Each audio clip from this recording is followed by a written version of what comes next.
Welcome to the lamp's assembly guide video. Congratulations on your new lamp. It's going to look amazing once it's assembled.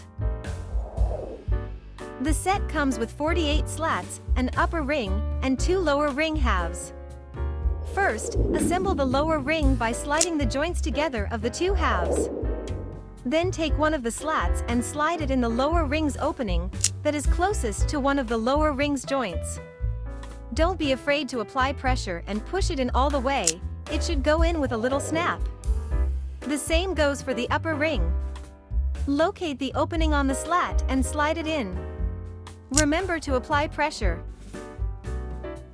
Locate the second lower ring's opening, closest to the joint on the other side, and push in another slat. Now, connect the slat with the upper ring.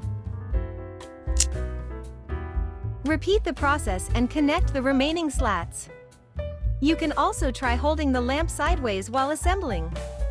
That is it. You should have 3 leftover slats that we've included with the kit.